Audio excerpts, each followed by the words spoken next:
আমি অষ্টম শ্ৰেণীৰ দ্বিতীয় অধ্যায় অনুশীলনী 2.2 19 পৰা আমি ষ্টাৰ্ট কৰিম। ইয়াৰ আগত আমাৰ 18 নম্বৰলৈকে হৈ গৈছে। আমাৰ প্ৰশ্নটো হ'ল এনে এটা পৰিমেয় সংখ্যাৰ হৰ লবতকৈ 5 বেছি। যদি লবটো 1 আৰু হৰটো 3 কমাই দিয়া হয় তেন্তে পৰিমেয় সংখ্যাটো 4/1 হয়। পৰিমেয় সংখ্যাটো উলিওৱা। x এটাকে হৰ কিমান হ'ব x + 5 হ'ব। ধৰা হ'ল লবটো x, গতিকে হৰটো কিমান হ'ব x + 5। কিয়?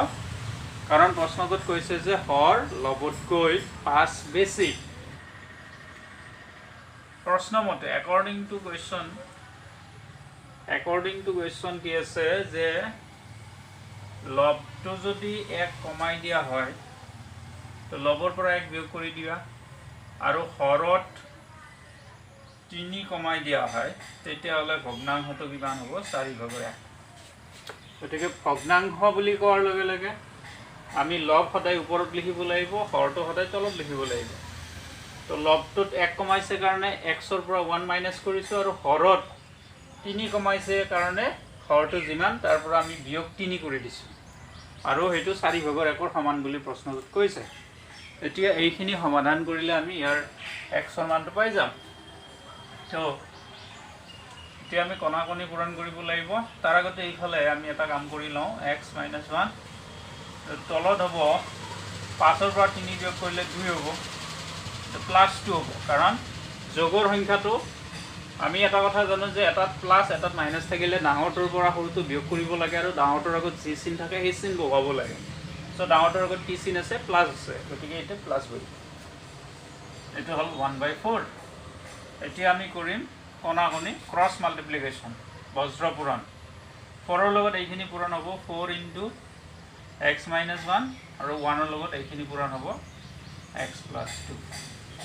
4 × x হ'ব 4x, 4 × 1 4, 1 × x x, 1 × 2 x থাকাবোৰ বাওঁফালে, গতিকে এইটো xটো সোঁফালৰ পৰা বাওঁফালে আনিম। ইয়াত প্লাছ আছিলে গতিকে বাওঁফালে আহিলে মাইনাছ হ'ব। এইটো 2 -4টো আমি বাওঁফালৰ পৰা সোঁফালে নিম, নিলে +4 হ'ব। গতিকে 4টা xৰ পৰা এটা x বিয়োগ কৰিলে 3টা x হ'ব, আৰু এইফালে 2 + 4 6।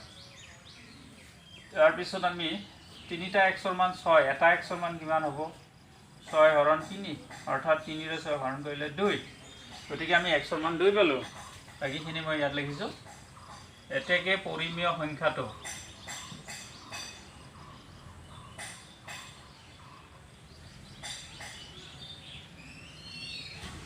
x/x + 5, এইটো হ'ল পৰিমেয় সংখ্যাটো।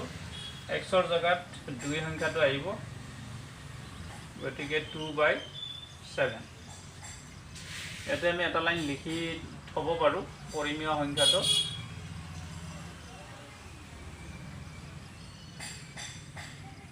x/x + 5। 20 নম্বৰ প্ৰশ্নটো আছে মাক ৰহণতকৈ 25 বছৰ ডাঙৰ।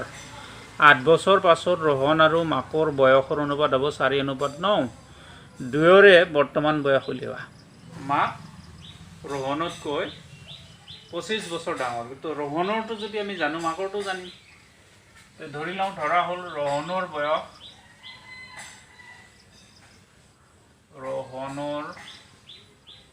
বয়স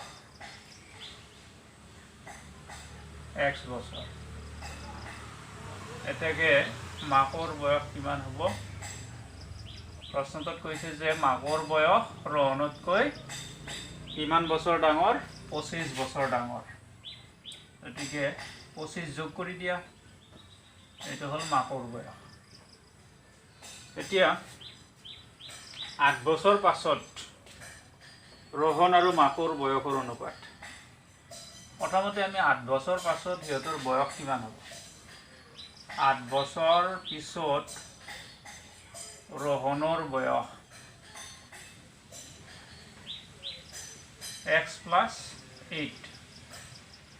8 বছৰ পিছত ৰহণৰ বয়স x + 8 হ'ব, আৰু 8 বছৰ পিছত মাকৰ বয়স পিছত হ'লে এইটো যোগ হয়। আজি যদি তোমাৰ বয়স 15 বছৰ, 8 বছৰ পিছত কিমান হ'ব? 15 যোগ 8, গতিকে 8টো কিয় যোগ কৰিছোঁ? 8 বছৰ পিছৰ বয়স পাবৰ কাৰণে। ঠিক তেনেকৈ মাকৰ বৰ্তমান বয়সটো এইটো x + 25, গতিকে 8 বছৰ পিছত মাকৰ বয়স হ'ব এইটো। এইখিনি যোগ কৰিলে আমি পাম x + 25 আৰু 8 যোগ কৰিলে 33, ইমান বছৰ। গতিকে 8 বছৰ পিছৰ বয়সখিনি আমি গম পালোঁ। এইটো আছিলে বৰ্তমান বয়স, ৰোহনৰ বৰ্তমান বয়স। এইটো হ'ল মাকৰ বৰ্তমান বয়স।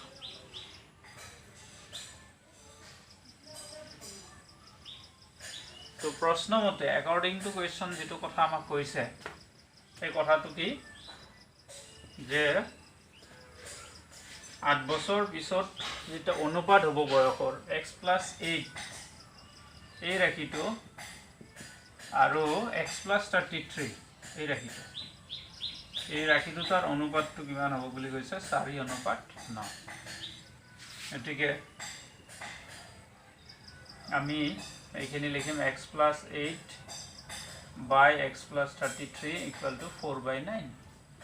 অনুপাতক আমি ভগ্নাংশত লিখিলে এইটো লব হিচাপে প্ৰথমটোক আৰু দ্বিতীয়টো হৰ হিচাপে লিখিব। 9ৰ লগত এইখিনি পূৰণ হ'ব, 4ৰ লগত এইখিনি পূৰণ হ'ব। 9 পূৰণ x + 8 আৰু 4ৰ লগত পূৰণ হ'ব x + 33। পূৰণ ফলটো 9 × x 9x হ'ব, 9 × 8 = 72 হ'ব, 4 পূৰণ x 4x, 4 পূৰণ 33, 4 × 3 = 12, 2, 4 × 3 = 12, 1 = 13, 132। So 9x + 72 = 4x + 132. 9 × x 9x, 9 × 8 72, এইফালে 4 × x 4x, 4 × 33 132। ইয়াৰ পিছত এইটো হ'ব 9x 4x টো এইফালে আনিম, -4x, 72ক আমি সোঁফালে লৈ যাম, এইফালে প্লাছ আছিলে সেইফালে নিয়াৰ লগে লগে চিনটো মাইনাছ হৈ গ'ল। আমি জানো যে বাওঁফালৰ পৰা সোঁফালে নাইবা সোঁফালৰ পৰা বাওঁফালে যেতিয়া কোনো এটা পদ নিয়া হয় বা আনা হয় তেতিয়াহ'লে তাৰ চিনবোৰ সলনি হয়। কেনেধৰণে সলনি হয়? যোগ থাকিলে বিয়োগ হয়, বিয়োগ থাকিলে যোগ হয়, পূৰণ থাকিলে হৰণ হ'ব, হৰণ থাকিলে চিনটো কি হ'ব? পূৰণ হ'ব। এই ধৰণে চিনবোৰ সলনি হয়। চিন সলনি হোৱা নিয়মখিনি মনত ৰাখিব লাগিব। তাৰপিছত 9টা xৰ পৰা 4টা x বিয়োগ কৰিলে পাম 5টা x। এইফালে 132ৰ পৰা 72 বিয়োগ কৰিলে আমি কি পাম? 2ৰ পৰা 2 বিয়োগ কৰিলে 0, 13ৰ 7 গ'লে 6। ইয়াৰ পিছত আমি x = কি পাম? 60/5। কাটাকাটি কৰিলে 5এদি 60 হৰণ কৰিলে 12 বাৰ যাব। গতিকে xৰ মান পালোঁ আমি কিমান? 12। এতেকে ইয়াৰ পিছৰখিনি আমি ইয়াত লৈ গৈছোঁ। এতেকে ৰোহনৰ বৰ্তমান বয়স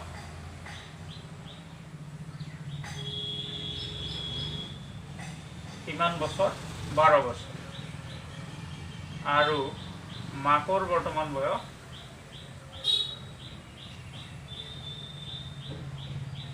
12 যোগ এইটো x + 25, অৰ্থাৎ 12 যোগ 25। xৰ জেগাত 12 সংখ্যাটো বহিছে, গতিকে এইটো হ'ব 5 × 2 = 7, 2 × 1 = 3, 37 বছৰ। 21 নম্বৰ প্ৰশ্নটোত আছে মনদ্বীপে এখন গাড়ী 8% লাভত ৰক্তিমক বিক্ৰী কৰিলে। ৰক্তিমে 5,400 টকা দি গাড়ীখন মেৰামতি কৰিলে। তাৰপিছত তেওঁ নৃপেনক 1,13,400 টকাত একো লাভ লোকচান নোহোৱাকৈ বিক্ৰী কৰিলে। মনদ্বীপে গাড়ীখন কিমান দামত কিনিছিল? তো ধৰা হ'ল মনদ্বীপে গাড়ীখন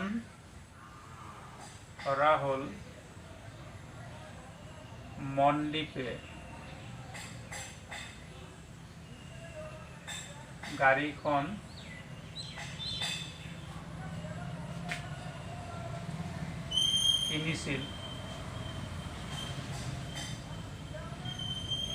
x টকাত। ধৰা হ'ল মনদ্বীপে গাড়ীখন কিনিছিল x টকাত।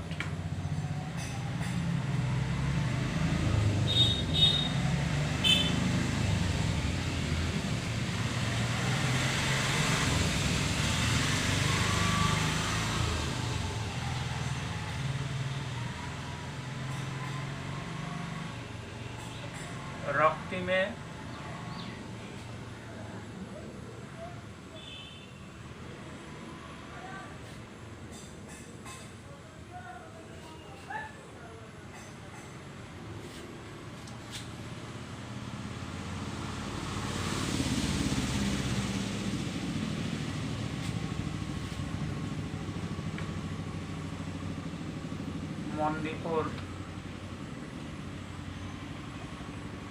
মনদ্বীপে বিক্ৰী কৰিছিল মনদ্বীপে ৰক্তিমক বিক্ৰী কৰিছিল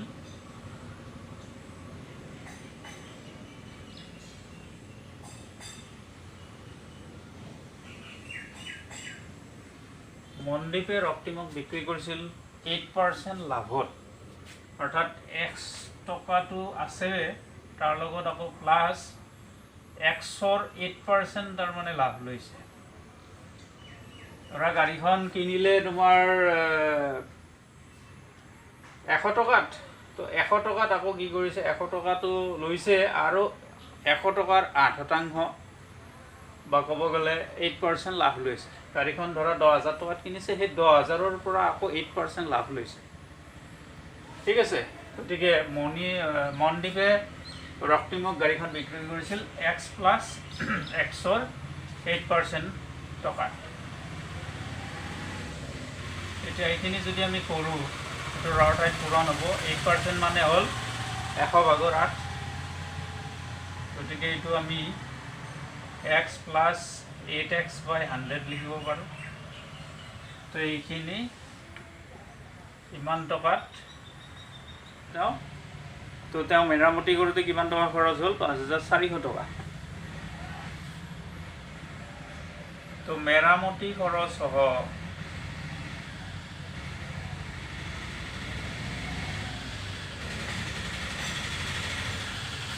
ৰক্তিমৰ কিনা দাম কিমান হ'ল তেতিয়াহ'লে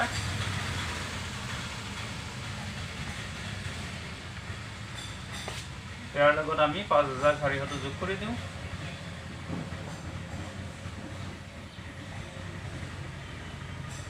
তো ইমানখিনি হ'ল মেৰামতি খৰচ সহ ৰক্তিমে তাৰ মানে গাড়ীখন ইমান টকাত কিনিলে এতিয়া প্ৰশ্ন মতে according to question যেহেতু ৰক্তিমৰ লাভ আৰু লোকসান হোৱা নাছিলে গাড়ীখনৰ গতিকে তেওঁ যিটো কিনা দামত গাড়ীখন কিনিছিলে সেই দামতে তেওঁ গাড়ীখন বিকিছে তো তেওঁ গাড়ীখন বিকিছে কিমান দামত সেই হিচাপে গাড়ীখন বিকিছে তেওঁ 1,13,400 টকাত তো মানে ৰক্তিমৰ যিটো কিনা দাম আৰু ৰক্তিমে গাড়ীখন যিমান দামত বিকিছিল নিপেনক অৰ্থাৎ নিপেনৰ যিটো কিনা দাম বা ৰক্তিমৰ যিটো বেচা দাম এই দুয়োটা আসলতে একে মনদ্বীপে গাড়ীখন কিমান টকাত কিনিছিল সেই কথাটো জানিবৰ কাৰণে আমি এই সমীকৰণটো সমাধান কৰিব লাগিব তো ইয়াৰ পিছত আমি কৰিছোঁ কি প্ৰথম 5400 আমি সোঁফালে লৈ যাম এইটো এজ ইট ইজ ৰাখিলোঁ এইটো হ'ব 1,13,400 বিয়োগ 5,400 ইয়াৰ পিছত এইফালে আমি লসাগু যদি লওঁ লসাগুটো 100 হ'ব 100 into x 100x আৰু এইটো হ'ল 8x এইফালে আমাৰ আছে 1,13,400 বিয়োগ 5,400 এইটো যদি আমি বিয়োগ কৰোঁ 1,13,400 বিয়োগ 5,400 শূন্য শূন্য শূন্য 13 5 গ'লে 8 এইটো হ'ল তোমাৰ সেইটো আমি লিখিলোঁ এইফালে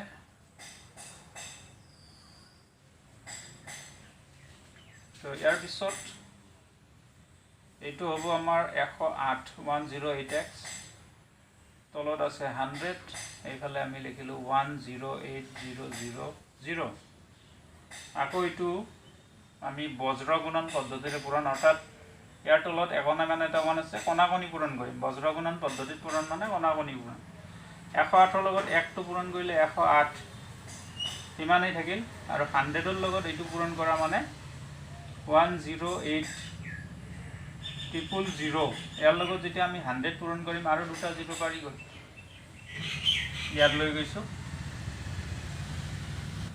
1080000 by 108 এইটো আমি যদি কাটাকাটি কৰোঁ 108 দি 10 এইটো একবাৰ যাব আৰু কেইটা 0 থাকিল 5টা 0 পিছফালে লগাই দিওঁ অৰ্থাৎ x ৰ মান আমি কি পালোঁ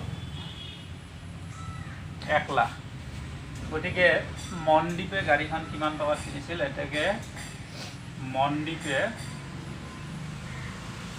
গাড়ীখন 1 লাখ টকাত কিনিছিল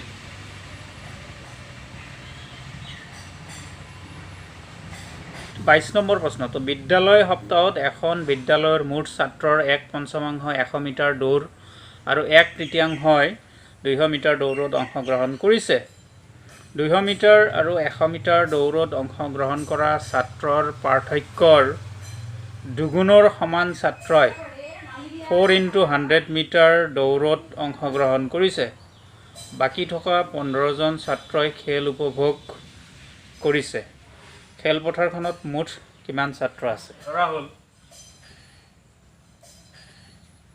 খেলপথাৰখনত থকা মুঠ ছাত্ৰ x জন খেলপথাৰখনত থকা মুঠ ছাত্ৰ x জন তাৰ পিছত 100 মিটাৰ দৌৰত অংশগ্ৰহণ কৰে 100 মিটাৰ দৌৰত অংশগ্ৰহণ কৰা ছাত্ৰৰ সংখ্যা 100ৰ কিমান 1/5 অৰ্থাৎ 5 ভাগৰে তাৰমানে মুঠ ছাত্ৰ যিমান আছে তাৰে 5 ভাগৰ 1 অংশই ই কৰে 100 মিটাৰ দৌৰত অংশগ্ৰহণ কৰে তো এই হিচাপে এইটো আমি পাম x ৰৰ ঠাইত পূৰণ দিবা তো x পূৰণ 1/5 অৰ্থাৎ x/5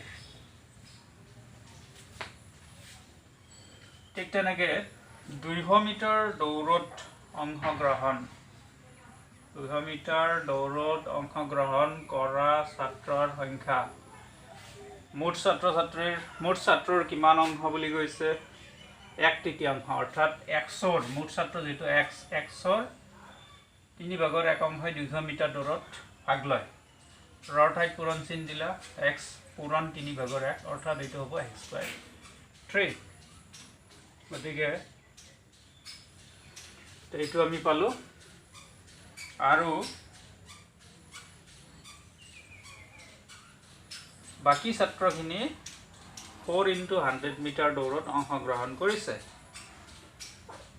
200 আৰু 100 মিটাৰ দৌৰত অংশগ্ৰহণ কৰা ছাত্ৰৰ পাৰ্থক্যৰ দুগুণৰ সমান ছাত্ৰই আচ্ছা তো 4x100 এতেকে 4x100 মিটাৰ দৌৰত অংশগ্ৰহণ কৰা ছাত্ৰৰ সংখ্যা দুগুণ বুলি কৈছে কাৰ দুগুণ ইহত দুটাৰ পাৰ্থক্যৰ দুগুণ বুলি কৈছে গতিকে x/3 minus x/5 ঠিক আছে ইহতৰ পাৰ্থক্য মানে হল বিয়োগফল ইহত দুটাৰ বিয়োগফলৰ দুগুণৰ সমান ছাত্ৰই 4x100 মিটাৰত অংশগ্ৰহণ কৰে গতিকে এইটো আমি যদি অকণমান আগুৱাই লৈ যাওঁ এইটো পাম কিমান 3 আৰু 5ৰ লসাগু 15 হ'ব 3 ৰে 15 5 বাৰ যাব 5 × x 5x মাজত আছে মাইনাস 5 ৰে 15ক 3 বাৰ যাব 5 3 × 15 সেই 3 টো x ৰ লগত পূৰণ কৰিলে 3x ইয়াৰ পিছত আমি কি পাম 2 × 5টা x ৰ পৰা 3টা x বিয়োগ কৰিলে 2x তলত থাকিল 15 2 আৰু 2 পূৰণ 4x by 15 বাকি থকা ছাত্ৰৰ সংখ্যা 15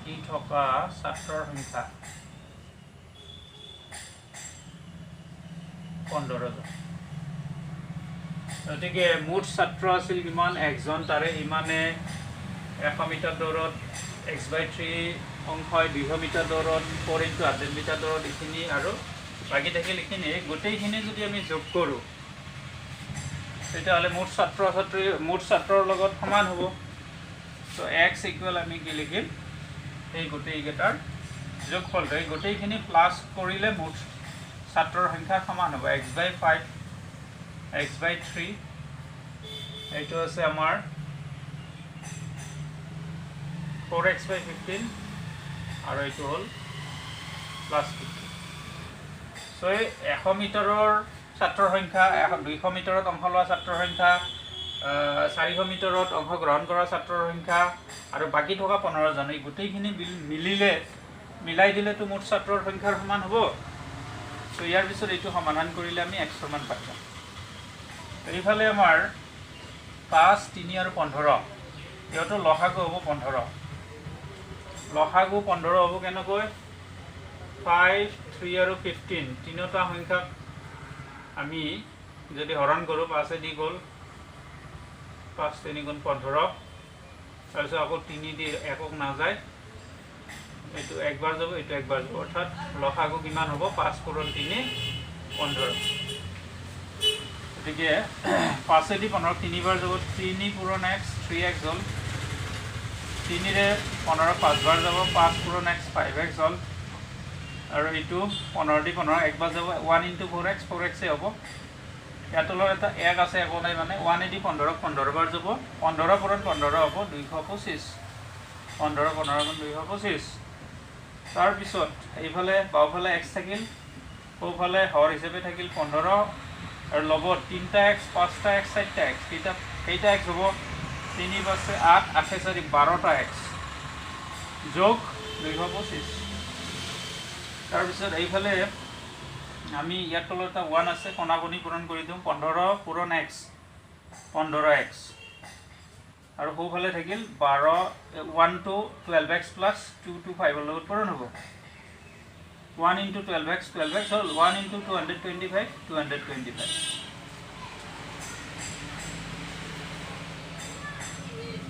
তাৰপিছৰখিনি আমি ইয়াত লৈ গৈছোঁ। তো ইয়াত 15টা x তাৰপিছত সোঁফালে থকা 12টা x বাওঁফালে লৈ আহা 12x এইফালে থাকিল 2 to 5 15টাৰ পৰা 12টা গ'লে থাকিল 3টা x এইফালে 225 ইয়াৰ পৰা xৰ মান পাম আমি 225/3। এইটোৰে যেতিয়া এইটো হৰণ কৰিবা 3 7 × 21 1 নামিল আৰু 5 নামিল 3 5 × 15 ছাত্ৰৰ সংখ্যা মুঠ ছাত্ৰৰ সংখ্যা সমান 75 75 জন মুঠ ছাত্ৰৰ সংখ্যা 75।